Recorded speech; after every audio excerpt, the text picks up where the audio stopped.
Bonjour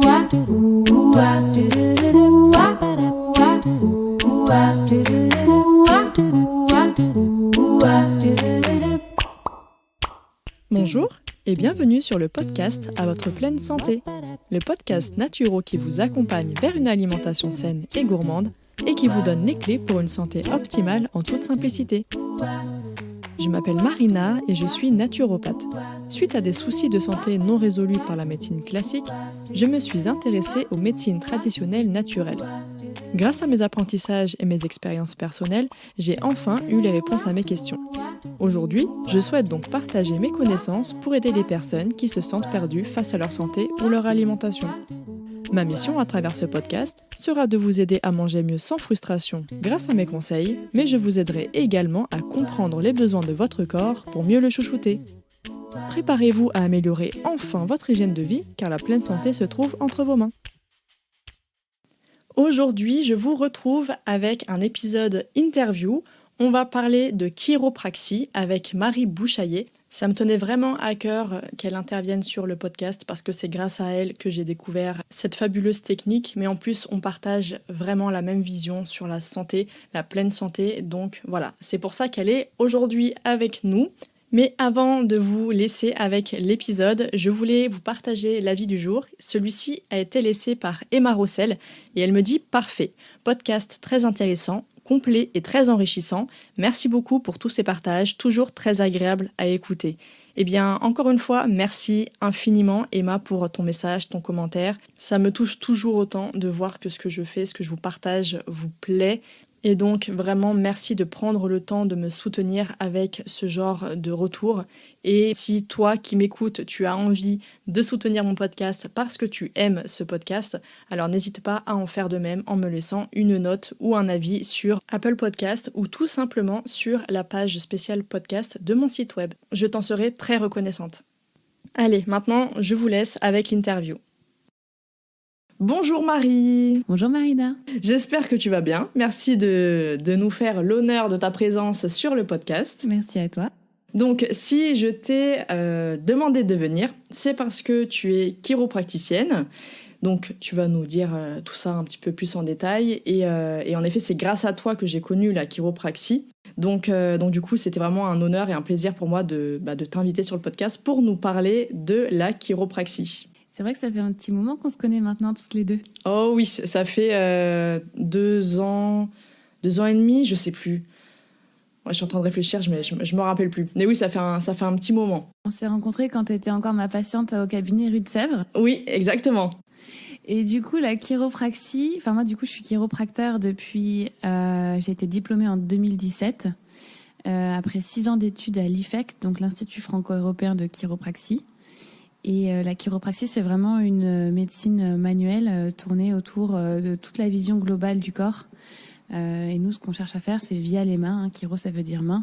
C'est enlever toutes les interférences, les tensions qui pourraient empêcher ton corps tout simplement de fonctionner normalement. Donc voilà, on cherche un équilibre global qui va être propice au mouvement, à la circulation des informations du système nerveux. Et petit à petit, du coup, les douleurs qui diminuent et le corps qui retrouve sa pleine santé. D'accord, super. Et justement, est-ce que tu peux nous dire qu'est-ce qui t'a amené vers ce métier ? Parce que beaucoup connaissent aujourd'hui les kinés, les ostéos, mais il y en a beaucoup moins qui connaissent la chiropraxie. Et donc, qu'est-ce qui t'a amené à ce métier ? C'était juste à la base une envie d'aider les autres. Depuis toute petite, dès que quelqu'un avait mal, j'avais comme envie de le soulager et de l'aider, mais je me sentais impuissante parce que je ne savais pas comment faire. Et donc je m'étais renseignée sur plusieurs filiales en fait à suivre. Au début, je connaissais pas du tout la chiro, comme tu l'as dit, c'est pas très connu en France. Et puis j'ai juste fait une rencontre en fait, une amie de mon père qui s'appelle Virginie Wested et qui est chiropracteur en Normandie. Et je suis allée en fait du coup observer un petit peu comment elle travaillait dans son cabinet et je suis tombée complètement amoureuse de la chiro, même du personnage, de tout ce qu'elle représentait. Et en la voyant, je me suis dit mais j'ai envie d'être comme elle. donc voilà, en fait, j'y suis allée vraiment à l'instinct parce que sinon j'étais inscrite en ostéopathie à l'époque. J'ai changé, du coup je me suis inscrite finalement en chiropraxie. Et aujourd'hui, je suis hyper contente du choix que j'ai fait parce que je m'épanouis complètement dans ce métier-là. Ok, super, merci beaucoup. C'est vrai que souvent il y a un déclic comme ça qui nous amène à un métier, surtout quand c'est un métier de passion.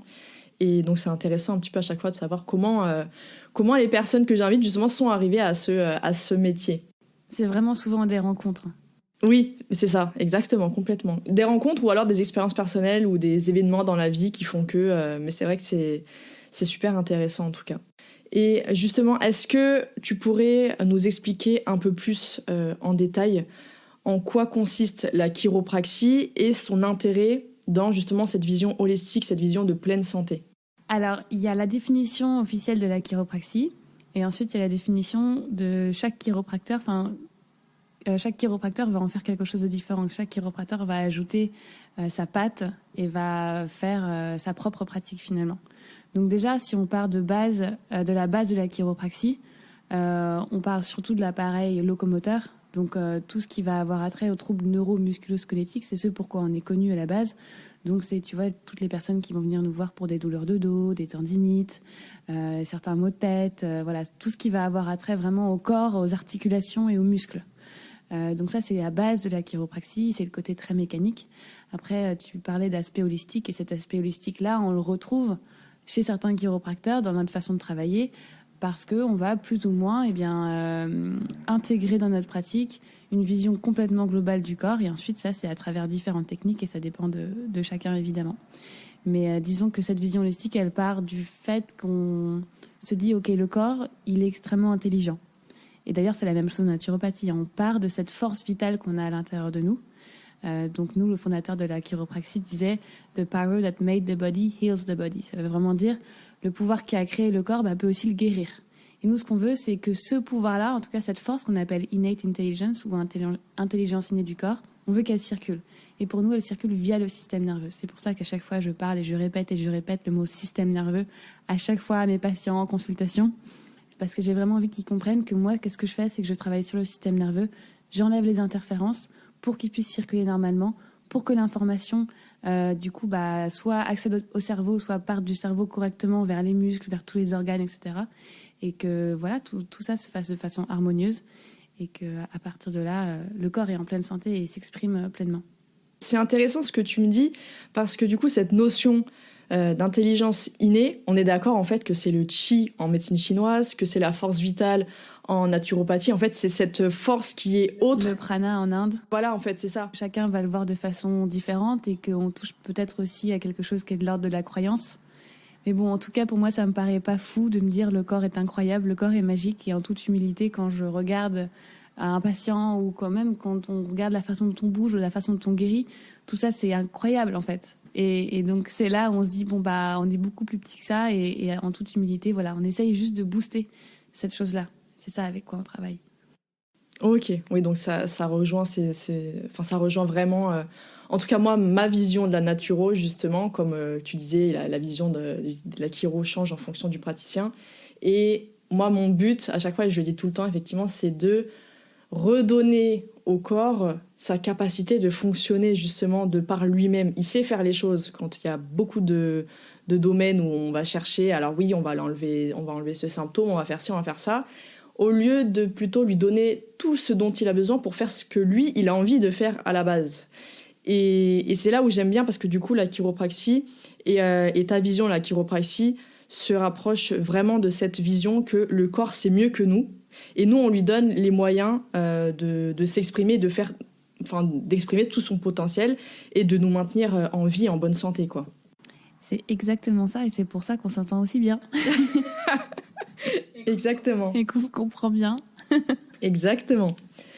Est-ce que tu peux nous dire un peu plus maintenant les bienfaits, en fait, ce pourquoi, en général, on va aller consulter en chiro, parce que je sais que nous, quand on se voyait, eh bien, tu faisais que ce soit aussi bien la sphère mécanique, la sphère hormonale, etc. Donc, est-ce que tu peux nous en dire un peu plus ? Les grands motifs de consultation en chiropraxie, principalement, ça va être, comme je disais tout à l'heure, des douleurs qui vont être en lien avec le système locomoteur. Donc, douleurs au niveau des cervicales, douleurs de bas du dos, beaucoup, douleurs aux épaules, aux genoux. Donc ça, c'est vraiment tout le côté mécanique qu'on va pouvoir travailler, tout simplement en redonnant du mouvement dans les articulations, en détendant certains muscles, On appelle, nous, en chiropraxie, le geste, c'est l'ajustement. Donc en ajustant en fait au niveau surtout de la colonne vertébrale, pour nous la colonne vertébrale est tellement importante parce qu'elle est le socle et elle est vraiment, elle va abriter le système nerveux. Donc qui part du cerveau, qui descend donc via toute la colonne et entre chaque vertèbre il va y avoir les nerfs qui vont donner les informations jusqu'au bout des doigts, jusqu'au bout des pieds, mais aussi vers tous les autres systèmes. Donc voilà, nous on veut que cette information de la colonne vertébrale, elle circule correctement parce que notre colonne vertébrale c'est un peu comme un tableau de bord en fait, c'est comme ça qu'on s'en sert. Tout part de là et nous ce qu'on veut c'est ajuster cet instrument pour que voilà tout circule. Donc ça c'est vraiment les motifs en général pour lesquels les personnes viennent nous consulter parce que c'est ce pourquoi on est connu et c'est ce qui va marcher en premier, enfin qui va, c'est, comment dire, en général tout l'aspect mécanique du corps c'est des douleurs qui vont partir assez rapidement en fait parce que voilà il suffit de redonner du mouvement et le corps réagit bien et ça marche. Donc c'est ce pourquoi on est connu. Après, on est un petit peu moins connu pour le reste, et c'est normal parce que c'est tellement propre à chacun ensuite la façon dont chacun réagit. Mais à partir du moment où on travaille sur le système nerveux et sur cette circulation-là, eh bien finalement, il peut se passer plein de choses, et ça dépend vraiment de chacun. Donc comme on redonne de l'information qui va circuler via le système digestif, hormonal, immunitaire, respiratoire, génito-urinaire, circulatoire, en fait, on fait vraiment en sorte que tout fonctionne, donc il peut se passer plein de choses. Et c'est là où on peut avoir des personnes qui nous disent « Mais alors c'est fou, depuis qu'on se voit... » je dors mieux ou j'ai moins de douleurs de règles, j'ai des cycles qui sont plus réguliers, j'avais des acidités à l'estomac qui sont parties. Voilà, c'est vraiment propre à chacun. Et après, évidemment, il n'y a pas que la chiropraxie, c'est tous les petits conseils qu'on va pouvoir donner en amont, tout le travail pluridisciplinaire qu'on va essayer de mettre en place avec d'autres thérapeutes parce que justement, on n'a pas tout le savoir et au mieux, on peut accompagner la personne avec différentes portes d'entrée en fait. Et si on peut changer au maximum des petites choses dans sa vie quotidienne, c'est là où on va réussir à donner une vraie impulsion vers un changement, quoi, vers un nouveau chemin. Donc voilà, c'est plein de choses réunies qui font que ça fonctionne, mais on ne peut pas prouver par A plus B que c'est ça ou que c'est ça. Enfin voilà, c'est vraiment juste ce nouvel élan qui fait que une fois que le corps se met à fonctionner, comme on disait tout à l'heure, cette force vitale, eh bien, il peut se passer des choses merveilleuses. Super, merci beaucoup. C'est vrai que c'est très... c'est passionnant de voir à quel point... et c'est pour ça que moi, je suis vraiment passionnée d'autant plus par tout ce qui touche au cerveau et au système nerveux. Tout vient de là, les messages, etc. Et c'est vrai que je trouve ça dommage, les personnes qui vont voir le corps comme tel endroit ou juste tel organe, etc. et sans faire ce lien avec le système nerveux comme on le voit finalement justement en chiro, ou comme tu le dis, la colonne vertébrale est quand même fondamentale. Moi, je sais que les premiers mots que j'avais entendus par rapport à la chiro, c'était ce sont les spécialistes de la colonne vertébrale. Oui. Moi, je sais que j'avais entendu plusieurs fois cette phrase-là. Oui, c'est ce qu'on dit. Mais peut-être que c'est plus juste spécialiste du système nerveux. Voilà, au final, c'est ça. Ouais.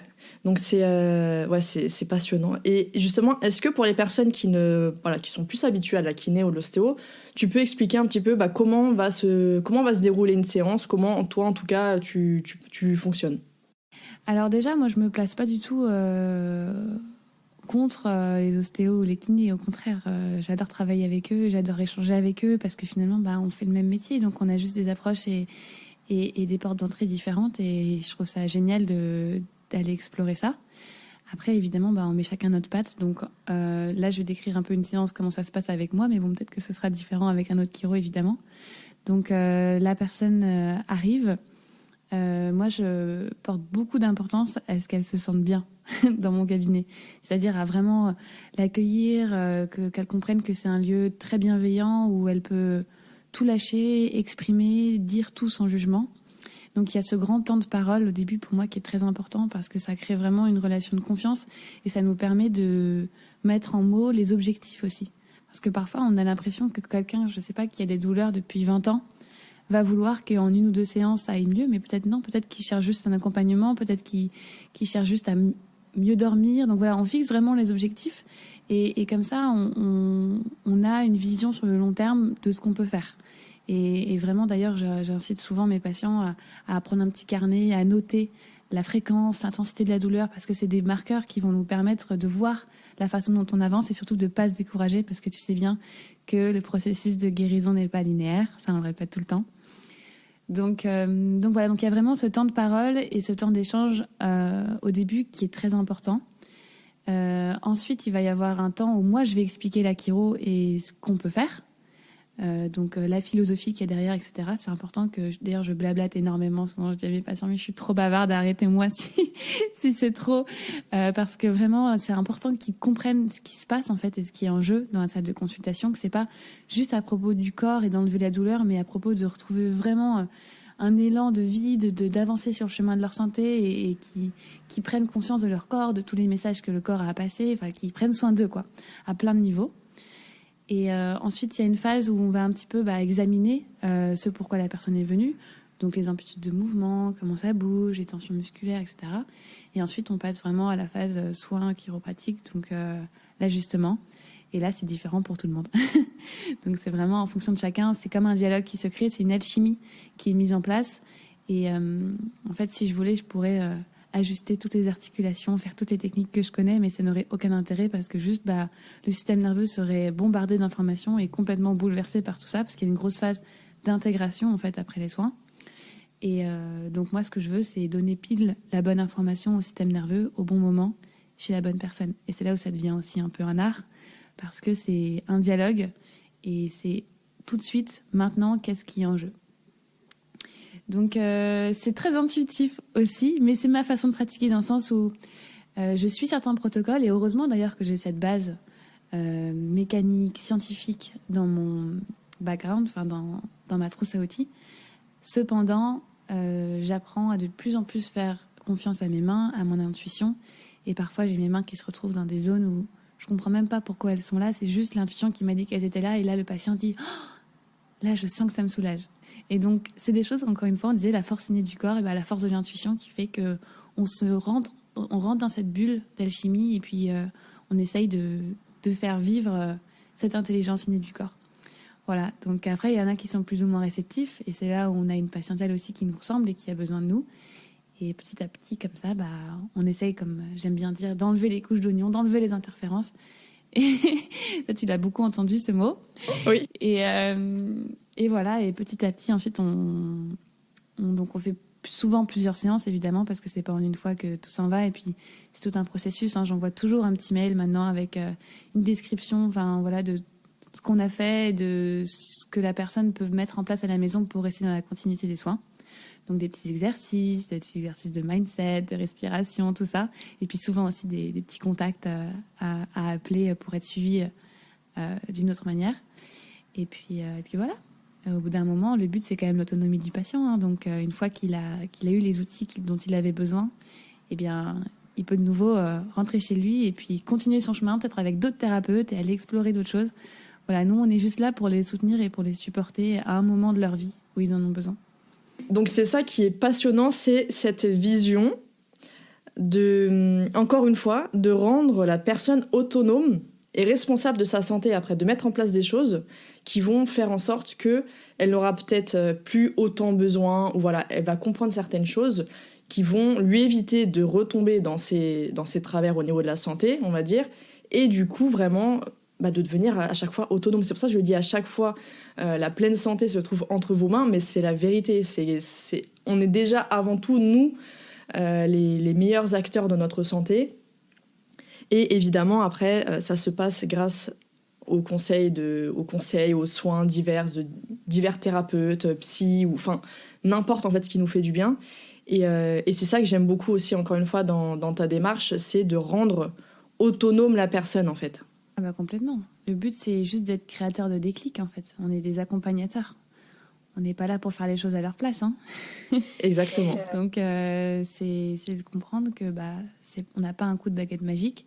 L'idée, c'est pas qu'ils viennent quand ils sont en crise, ensuite ça va mieux, et puis ils reprennent leur train-train quotidien.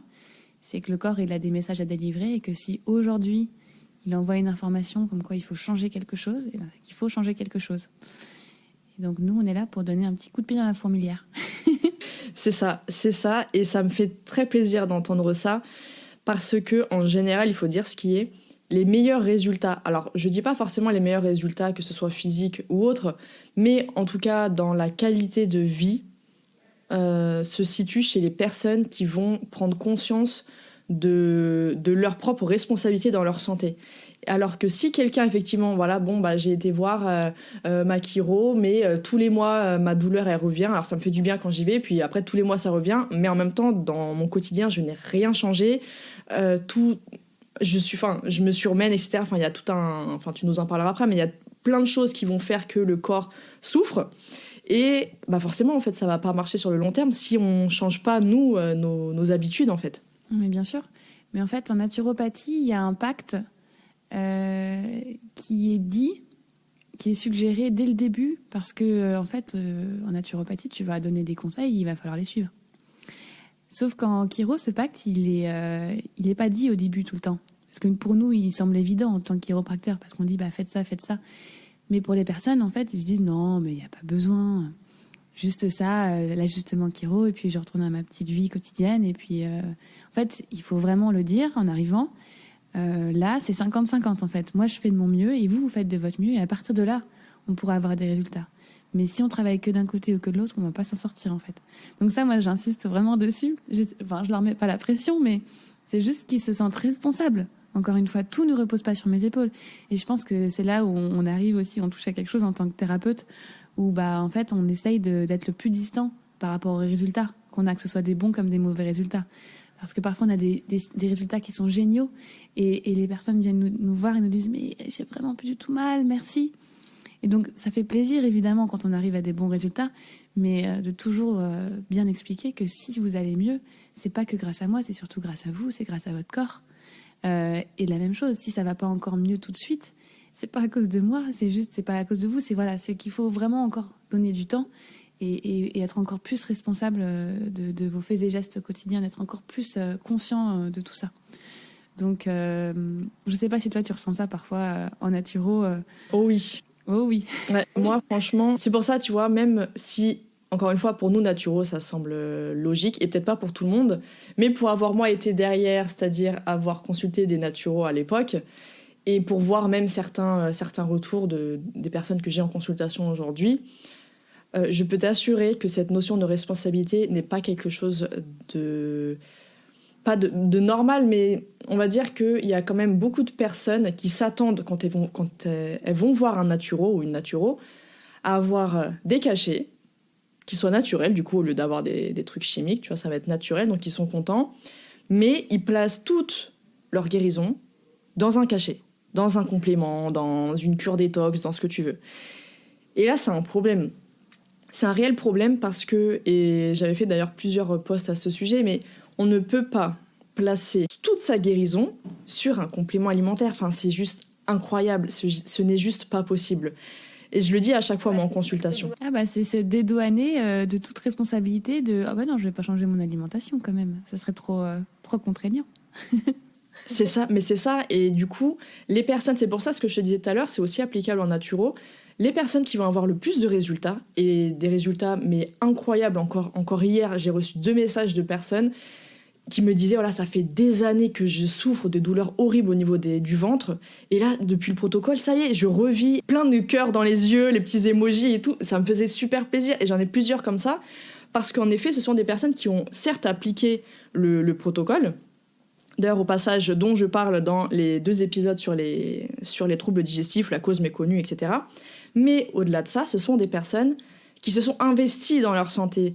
Elles ont appliqué les conseils, que ce soit aussi au niveau du rythme de vie, du stress, du côté émotionnel, parce que moi, c'est très rare les fois, et je pense que les personnes qui m'ont en consultation le confirmeront, c'est rare les fois où je n'incite pas la personne à envisager un travail avec une psy ou une thérapeute ou quelqu'un, parce que pour moi, c'est très lié, justement. Et d'ailleurs, ça me fait penser que je voulais que tu nous parles justement de l'impact des émotions, qu'elles soient fortes, qu'elles soient peut-être des fois, on les sent peut-être pas forcément, des émotions ou de traumas qu'on pourrait même penser que c'était rien au final, alors que c'était quand même quelque chose pour le corps qui a été fort. Et comment, justement, est-ce que tu peux nous expliquer peut-être comment ça se matérialise, entre guillemets, au niveau du corps, et un petit peu ce lien entre émotion et le corps? Alors, c'est une question qui est dangereuse. Parce que il n'y a pas de lien direct qui a été établi. Et pourtant, on le voit tous les jours. On est d'accord. Oui. Donc, c'est là où c'est compliqué parce qu'il faut jouer avec beaucoup de finesse. Il faut le garder en tête sans pour autant l'imposer au patient. Et il y a beaucoup de mapping ou de body map qui ont été... tu vois, tous les livres de Michel Odoul, etc. Oui, exactement. Qui sont très intéressants parce qu'ils donnent des pistes de symbolique du corps. Et parfois, ça correspond, parfois, ça correspond pas. Il y a un livre qui est très juste là-dessus, que j'adore, que je recommande beaucoup, qui s'appelle « La maladie a-t-elle un sens ?» de Thierry Janssen. Thierry Janssen, il est génial parce qu'il a beaucoup de recul sur la question. Lui-même, il est médecin. Et pour autant, il a créé une école, l'école de la présence thérapeutique, et il est très ouvert à la méditation, etc. Et donc, il a vraiment ces deux aspects en lui, et il exprime ça avec beaucoup de justesse en se disant, en fait, ça existe, faut le prendre en compte, mais pour autant, ne pas en faire une religion, tu vois.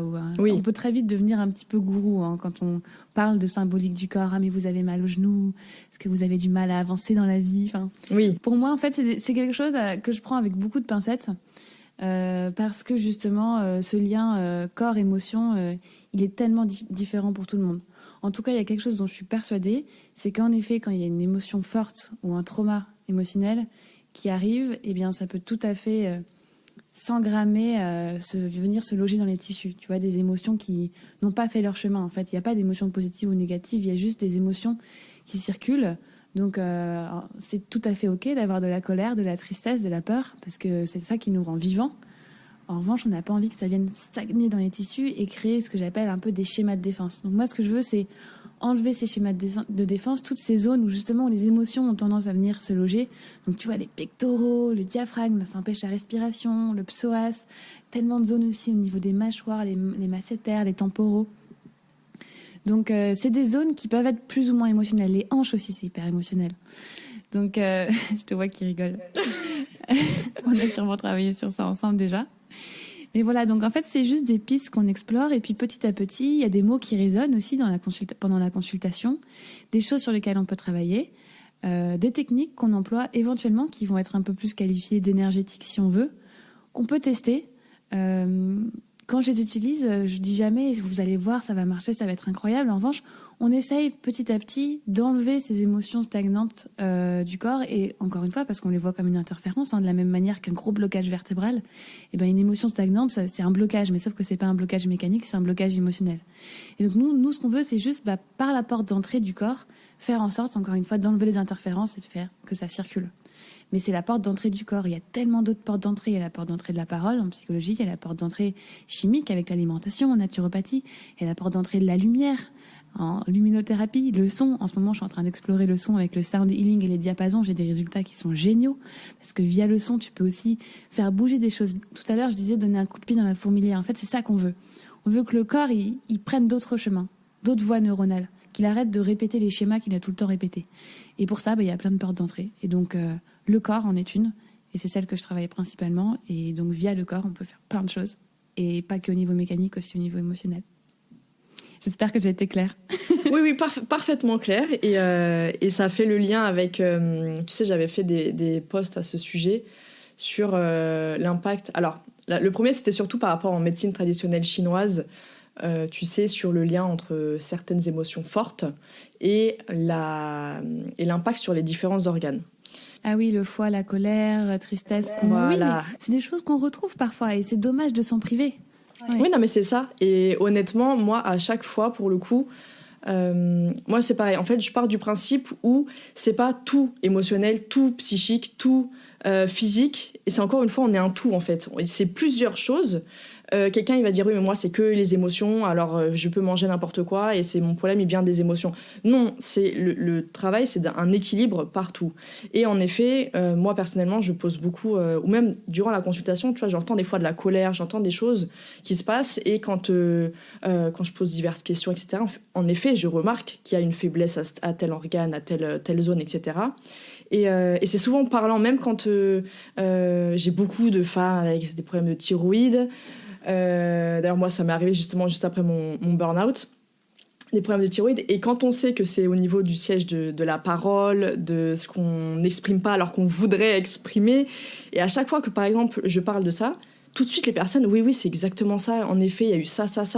Et c'est ça qui est hyper intéressant parce que ça permet pas de faire comme tu dis, en fait, de faire quelque chose où on fait une fixette là-dessus et on va pas se renseigner sur le reste, mais c'est une piste pour peut-être quelque chose qui a déclenché, sachant que ça... On oublie souvent, mais dans les problèmes de santé, ce que je dis, c'est qu'il n'y a pas qu'un élément. En fait, très souvent, il y a un terrain, notre terrain, qui est déjà défaillant par l'alimentation, par l'hygiène de vie, par tout ça. Et ensuite, il va y avoir le fameux élément déclencheur, qui va être différent selon les personnes. Et c'est sur ça qu'il va falloir travailler. Quelqu'un, ça va être trop de travail. Quelqu'un, ça va être les enfants, du mal à gérer, on a du mal. Quelqu'un, ça va être des conflits émotionnels, des relations toxiques. Chacun aura son élément déclencheur différent. Et il faut pas l'oublier. Et c'est pour ça que je vais quand même toujours un petit peu creuser au niveau émotionnel. Et comme je suis pas du tout spécialiste, je renvoie à quelqu'un qui fait faire... je renvoie à... Enfin non, je conseille personne, sauf si c'est quelqu'un dans ma zone ou que je connais. Mais sinon, voilà, au moins donner la piste de aller faire un travail à ce niveau-là, ça peut être important.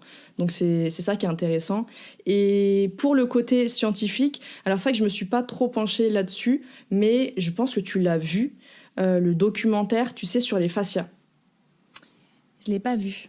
Il est franchement, toi qui aimes passionnément le corps, tu devrais le regarder. Il est en replay, je crois, sur YouTube. À la base, c'est un documentaire Arte ou France 2, je sais plus. Je crois que j'en ai entendu parler. Oui, c'est les fascias qui accumulent et qui sont en fait des zones de blocage parfois quand ça circule pas, quoi. Exactement. Et en fait, ils ont trouvé que dans ces zones-là, dans ces fascias-là, eh bien, des traumatismes, même in utero, pouvaient former en fait des choses qu'on voyait physiquement, vraiment des tensions au niveau des fascias. Donc c'est pour ça je me suis pas encore trop penchée là-dessus.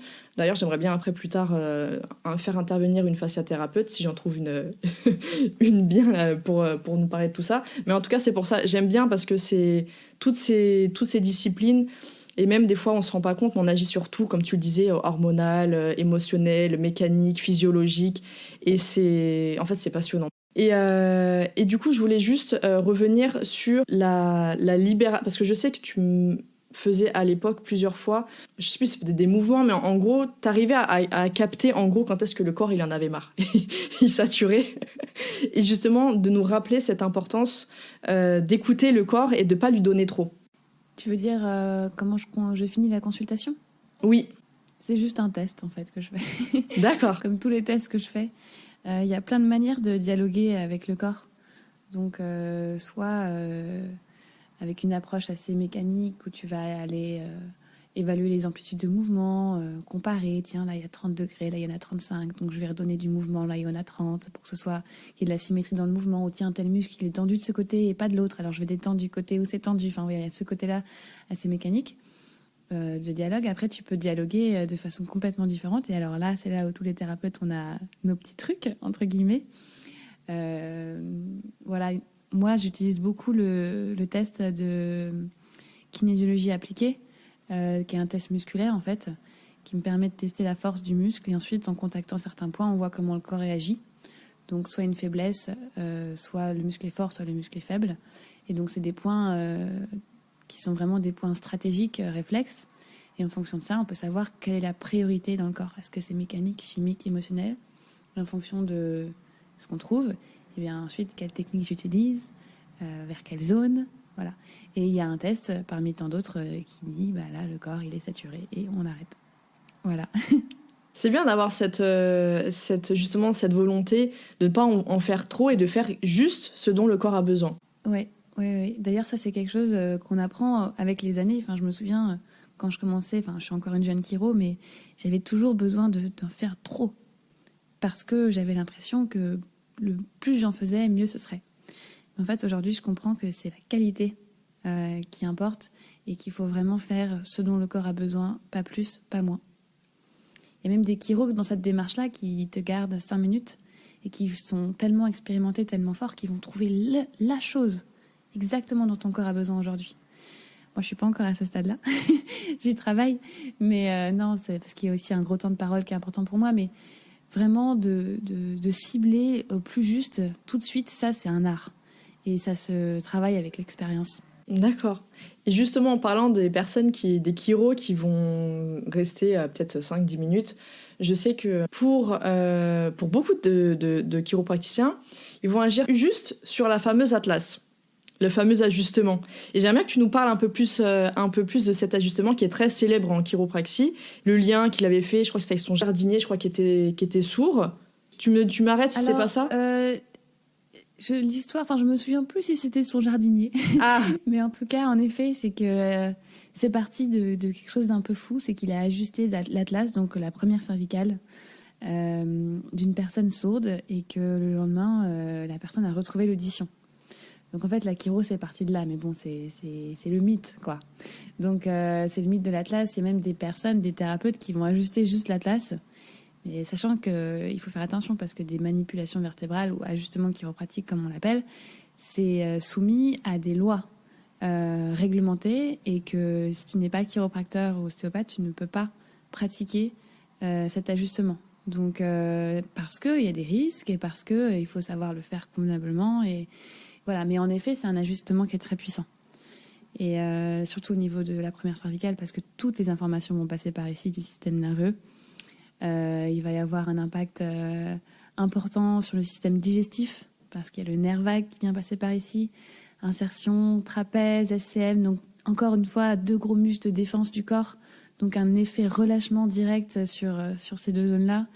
Et puis si on parle de symbolique du corps, on est aussi dans la zone vraiment de l'hypervigilance, tu vois, des pensées qui tournent dans la tête, l'ordinateur qui tourne et qui tourne sans cesse.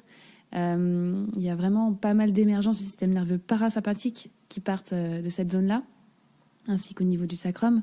Et du coup, quand tu es sans cesse en défense, sans cesse dans ce besoin de réagir, de fuir, de combattre, et bien juste le fait de stimuler au niveau de la première cervicale, ça va avoir vraiment un impact de relaxation, vraiment favoriser la digestion, le sommeil, la relaxation, la régénération des tissus. Tu vois, tout ce côté un peu yin qu'on va avoir dans le corps. Donc quand j'ajuste une première cervicale, souvent je dis à mes patients, vous rentrez chez vous et vous restez tranquille. Voilà. En effet, c'est une zone qui est importante et je peux comprendre qu'il y ait des chiropracteurs qui n'ajustent que cette zone-là et c'est complètement OK. Et si ça se trouve, ils ont des résultats qui sont fabuleux. Voilà, donc c'est chacun qui va vraiment faire ses propres techniques et pratiquer à sa façon, quoi. super, bah merci beaucoup parce que c'est vrai que c'est une technique, moi je ne connaissais pas du tout, j'ai vu une publication là-dessus sur Instagram il y a quelques semaines et donc je me suis renseignée et donc j'ai reçu le premier ajustement comme ça il y a peu et c'est vrai que c'est surprenant, mon mari aussi l'a reçu mais il savait pas que c'était ça et quand je lui ai parlé... Alors attends, c'était comment? Parce que là, si on parle d'ajustement chiro, il y a plusieurs manières d'ajuster. Donc vraiment une manœuvre qui va être avec vitesse et faible amplitude. Donc nous qu'on appelle vraiment ajustement chiro. Après, tu as d'autres ajustements où tu peux te mettre comme ça sur le côté de la table et on appelle ça un toggle. Donc en fait, on envoie directement une impulsion sur le TPT, sur le transverse process. C'est ça que tu as reçu. Oui, comme ajustement. c'était ça. Oui, ça peut être surprenant. Moi, je le pratique pas. Et avant que j'oublie, parce que du coup, tu parlais tout à l'heure de la respiration et tout ça, en fait, moi... je partage beaucoup sur Instagram des petites routines de cohérence cardiaque. J'adore quand tu fais ça. C'est mon petit moment zen dans ma journée. Voilà. Et donc, j'aime beaucoup. Et je sais que, on va dire, pas tous les jours, mais quasiment, je reçois des messages pour les personnes qui me disent « Alors, oui, c'est bizarre, j'arrive pas à respirer jusqu'au bout, j'ai des nausées, j'ai la tête qui tourne quand je fais ça. » Et donc, moi, je leur explique que c'est très probablement en lien avec un diaphragme qui est bloqué. Donc, est-ce que tu peux nous parler un peu plus de pourquoi les personnes pourraient ressentir ça quand elles font des exercices de respiration ? Alors, diaphragme bloqué, mais c'est un petit peu comme vertèbre bloquée. C'est des raccourcis en fait. Oui. Ça n'existe pas un diaphragme bloqué. Moi, c'est la version non chiro. Oui, non mais je comprends très bien. C'est juste parce que c'est plus facile à visualiser dans l'imaginaire. En revanche, oui, c'est plus peut-être un diaphragme qui n'a pas sa place de muscle respirateur principal dans la respiration. Normalement, c'est vraiment lui qui va initier la respiration par cette respiration abdominale qu'on prône tant. Toi, en naturopathie, en sophro, en chiro.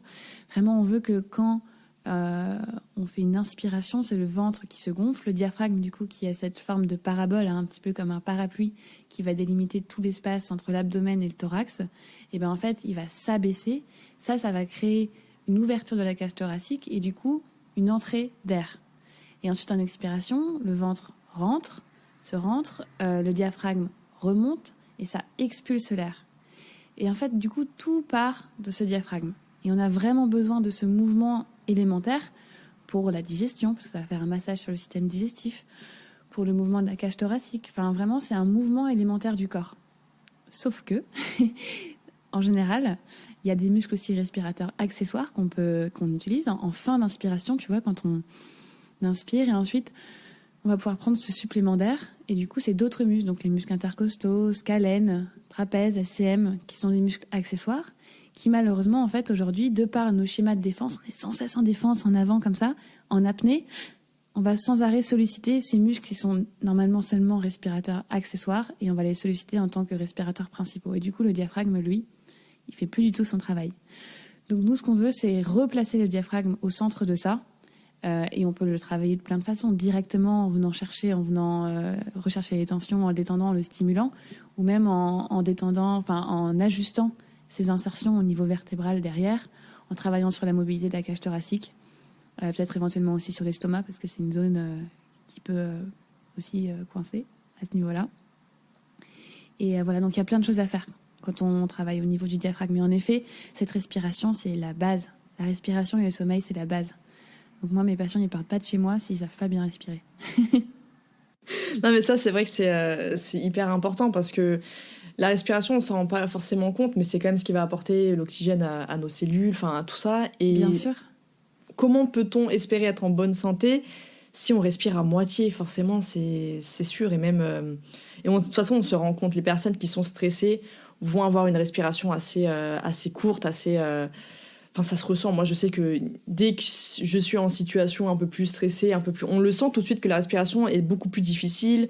Donc c'est vrai que c'est important. Je sais que j'aimais bien, moi, à chaque fois quand tu me faisais le travail sur le diaphragme, et on se sent libéré, en fait. C'est vraiment ça. On sent qu'on prendre une pleine inspiration, mais qu'est-ce que ça fait du bien. Et puis souvent aussi, ce qu'on oublie, c'est que c'est vraiment un moment où on s'allonge sur la table en chiro et on respire pour la première fois, tu vois. Toute la journée, on se rend compte qu'on est en apnée. Et c'est là où c'est important. On en parlait tout à l'heure, la respiration, c'est le premier lien mind-body. Donc si on veut savoir gérer son stress, il y a la respiration qui passe, mais en premier. Et d'ailleurs, je voulais que tu me dises, en fait, pour qui conseilles-tu d'abord la chiropraxie? Alors vraiment, pour moi, la chiropraxie, je la conseille à tout le monde. Parce que c'est une forme d'accompagnement. Alors évidemment, pour toutes les douleurs physiques, etc., ça va avoir ça va être efficace rapidement. Après, pour moi, j'ai des personnes qui viennent me consulter pour plein d'autres troubles, digestifs, hormonal, vraiment même juste burn-out ou stress, quête de sens. Il y a plein de personnes qui viennent me voir pour plein de choses différentes. Et donc je le conseille à tout le monde dans le sens où ça va vraiment être un accompagnement en fait qui est proposé. Après, je vais pas commencer à la faire à l'américaine, à dire vous allez voir, ça va être incroyable, on va tout guérir. Comme on disait, il y a une énorme forme de responsabilité du patient. Il y a un accompagnement aussi avec d'autres thérapeutes. Et puis, voilà, petit à petit, on chemine, quoi. Ok. Il n'y a pas de contre-indication. Enfin, disons que c'est important que on ait ces backgrounds de 6 années d'études qui font qu'on a cette base scientifique qui nous a appris à détecter ce qu'on appelle les red flags, les drapeaux rouges, et à ne surtout pas venir ralentir un processus thérapeutique ou une prise en charge qui aurait besoin éventuellement juste d'intervention en urgence ou ce genre de choses, tu vois, ou vraiment une prise en charge en médecine. Donc ça, c'est important qu'on puisse poser ces questions et détecter ces red flags et directement envoyer vers le médecin et surtout pas retarder ce processus-là. Après, même pour les personnes qui sont en red flag, eh bien, on peut utiliser des techniques qui sont beaucoup plus douces et leur proposer un accompagnement qui va être autre, sans leur promettre évidemment de guérir peut-être des choses, tu vois, qui vont avoir plus un caractère inflammatoire, typiquement qui n'est pas de notre domaine normalement, mais on peut juste accompagner autrement. Et justement, est-ce qu'il existe des réelles contre-indications à la chiropraxie ? Alors, ça dépend de quelle forme de chiropraxie. Si on parle d'ajustement chiropratique, il peut y avoir des contre-indications.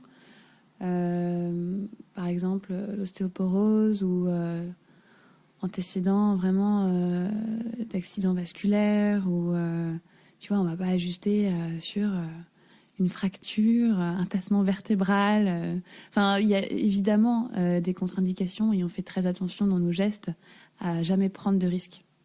Ça, c'est important. Mais au pire, sinon, on utilise vraiment des techniques qui vont être beaucoup plus douces. Pour moi, l'intention dans le geste, elle fait tout. Je vais paraître un peu folle en disant ça, mais pour moi, tant qu'il y a une intention de guérir dans le geste, ça multiplie fois 1000 le résultat. Et je pense que c'est un peu la même chose même dans ton domaine, Marina. Hein. L'amour que tu donnes dans tes consultations. Non, mais je passe pour une illuminée quand je dis ça. Mais l'amour que tu donnes dans tes consultations, il est ressenti et ça duplique les effets. C'est vrai que l'intention, dans plusieurs domaines, c'est toujours quelque chose qui fait ses preuves. À partir du moment où tu fais les bonnes actions et tu fais ça avec une bonne intention, à chaque fois dans n'importe quoi, aussi bien pro, perso, enfin n'importe, il en ressortira que du bien. Alors que si tu peux faire la meilleure action du monde avec une mauvaise intention, malheureusement, ça peut ne pas fonctionner, ça peut mettre plus de temps, ça peut... voilà. Donc c'est vrai que l'intention, t'as parfaitement raison. Moi, je sais que c'est quelque chose qui me tient à cœur. Et quand je vois des fois que mes intentions, je me sens pas alignée avec elles, je me pose, je refais un travail sur moi-même pour comprendre pourquoi et retrouver cette bonne intention, en fait. Et ça, c'est vrai que d'autant plus quand on est praticien, quand on est thérapeute, c'est important parce que voilà, un thérapeute qui est là juste ça existe, hein, c'est triste mais ça existe en naturopathie du moins en tout cas, qui ont des partenariats avec plein de labos différents, du coup qui sont rémunérés à la prescription et qui vont faire des listes mais remplies de compléments alimentaires parce que derrière ils ont leur ils ont leur commission. Mais moi, c'est juste pas possible. Pour avoir vécu ça et avoir gobé littéralement des vingtaines de gélules par jour à l'époque, psychiquement et financièrement, parce qu'on oublie de dire que c'est pas remboursé quand même. Et ça, en effet, personnellement, c'est quelque chose auquel j'ai vraiment du mal. Voilà. Donc après, l'intention, voilà, surtout quand on est thérapeute, quand on prend soin de la santé des gens, je pense qu'il faut quand même se poser très régulièrement la question de pourquoi je fais ça, de comment je le fais. Complètement. Pourquoi, comment, est-ce que je suis alignée ? Est-ce qu'il faut que je me réaligne, que je me repose des questions ? C'est sans cesse une des remises en question en fait. Exactement. Et pour finir, je voulais que tu nous partages un petit, que ce soit ta philosophie, que ce soit un conseil, que ce soit une phrase, n'importe, quelque chose qui t'inspire et si possible même en lien avec le corps en fait, avec ton métier, avec ton domaine. Alors, pour rebondir avec ce qu'on a dit juste avant, le pourquoi, je ne sais pas quel est ton pourquoi, mais moi du coup j'ai dû bien travailler sur mon pourquoi. Pourquoi tout ça en fait, c'est parce qu'on vient travailler donc le corps, on vient accueillir des gens qui nous livrent des choses très personnelles et on les voit cheminer et c'est très beau. Et donc pour qu'ils aient moins de douleur à la base, mais surtout pour qu'ils se reconnectent à leur corps, à leur intuition et qu'ils trouvent leur place dans le monde, tu vois, que tout ça prenne sens. Et je pense que voilà, j'aimerais bien finir là-dessus. Parce que finalement, le rôle de tous les thérapeutes, de tous les accompagnateurs, ça va être que les patients qu'on accompagne trouvent leur place et se sentent eux-mêmes alignés et continuent leur chemin dans ce sens-là pour apporter une petite touche, une belle touche au monde, quoi, au monde de demain. Merci infiniment. C'est vrai que ça me parle beaucoup ce que tu dis et je pense que ça parlera à beaucoup de personnes qui nous écoutent. Je pense que ça parlera à beaucoup de personnes. On le dira, on le sait, mais on se le rappelle rarement. Du coup, c'est beau aussi de se le rappeler, de se dire voilà, je me couche le soir et je sais que j'ai apporté ma petite touche. Tu vois, c'est gratifiant. Ah, mais totalement. J'adore ce métier pour ça.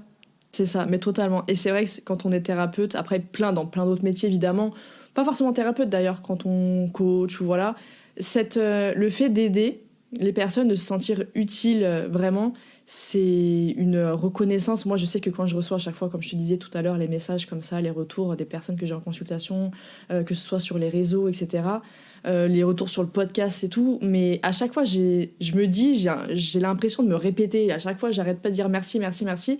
Mais en fait, c'est tellement ce que je ressens que même si je me répète, bah tant pis, mais c'est vraiment pour moi un sentiment de reconnaissance profonde, de pouvoir aider, mais surtout de voir que voilà, de voir ces personnes qui vont mieux, qui, on le sent en plus, elles sont plus apaisées, plus épanouies, et ça fait plaisir à voir. Forcément, c'est ce pourquoi on fait ce travail quand même.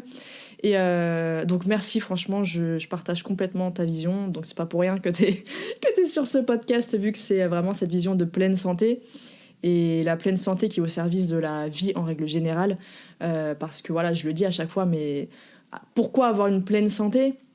Ben, tout simplement pour être épanoui dans sa vie, pour vivre pleinement sa vie, ne pas la subir, c'est surtout ça. Et ça, en effet, on a beaucoup de possibilités d'action au quotidien sur toutes les formes de notre vie. Et il faut pas l'oublier, et c'est pour ça que je rappelle vraiment à chaque fois qu'on est responsable. On n'est pas fautif, mais on est responsable. On a la capacité de changer les choses. Donc voilà, donc merci, je suis trop contente de t'avoir... Merci à toi, c'est trop beau tout ce que tu viens de dire.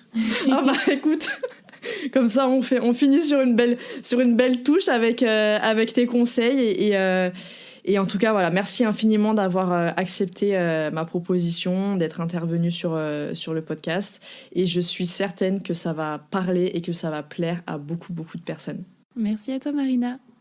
Sachez que vous pourrez retrouver Marie directement sur Instagram. Donc son pseudo c'est balance.end.heal, et également sur son site web mariebouchaillé-chiropraxie.com. De toute façon, je vous mets ces détails et les liens dans la description. Merci infiniment de m'avoir écouté jusqu'au bout, et j'espère que cet épisode vous aura plu. Si c'est le cas, n'hésitez pas à me laisser une note et votre avis en commentaire pour que je puisse le lire lors d'un prochain épisode. Et surtout, n'oubliez pas de vous abonner. Je vous donne rendez-vous un mardi sur 2 pour améliorer votre hygiène de vie grâce au podcast à votre pleine santé. Retrouvez quotidiennement mes conseils et astuces sur Instagram, sur le compte Ma Vie Saine et Moi, mais aussi Facebook, Pinterest et sur le blog de mon site web maviesaine-et-moi.com. À très vite et prenez soin de vous.